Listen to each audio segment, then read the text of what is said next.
রীতিমতো রুদ্রপুর গ্রামের সকলেই জানে যে আমাদের এই পাশের রোডটা অনেক খারাপ হয়ে গেছে। তো এখন একটু হইলেও ভালো, কারণ হচ্ছে গ্রামের কিছু সংখ্যক লোকজন এই সাইডে যারা আছে কিছু টাকা পয়সা দিয়ে তারা আর কি কিছু গ্যাস দিয়েছে, অর্থাৎ যে নুড়ি পাথর কোয়ালিটির যে আছে ইটের যেগুলো আছে এগুলো দিয়ে আর কি ব্যবস্থা করেছে। তো এই কারণে একটু ভালো হয়েছে। এর আগে তো টোটালি যাওয়া যেত না। আর তারপরও এখন বৃষ্টি হলেও এর মাঝ থেকেও যারা বাইক রাইড করবেন তারা অলস টাইম ক্লাস ছাড়া চালান, ক্লাস ধরে যদি চালান আপনি এমনিতেও আছাড় খাওয়ার উপক্রমে এখনও আছে। কারণ অতটাও মানে বৃষ্টি হইলে অতটাও ভালো অবস্থা নেই, তার অবস্থা আপনি সামনে তাকায় দেখুন, ওই যে সাইকেল চালায় যাচ্ছে, যেতে যেতে কিন্তু ঘুরে গেছে।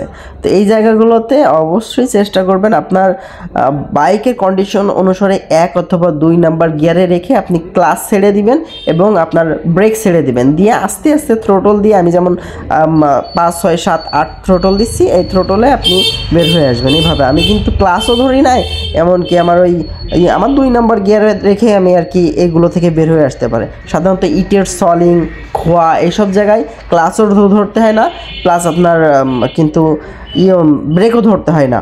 ধরলে কিন্তু আপনার স্লিপ খায়, যে কোনো একটা ধরলেই স্লিপ খাবে। তো দরকার নাই, আপনার এটা লাগবে মাটির সাথে মিশে যেন আপনি স্লোলি চলে আসতে পারেন। শুধু আপনার প্রয়োজন মতো থ্রোটলটা দিয়ে, অর্থাৎ থ্রোটলটা অনেকে হয়তো বুঝে না বিষয়টা কি, হ্যাঁ আপনি যেটা এক্সেলেটার বলেন আর কি, এটা দিলেই গ্যাস বাড়াবেন, এক কথায় আপনাদের ভাষায় যেটাকে আপনারা বুঝেন, এটা দিলে ব্যাস হবে এই আর কি।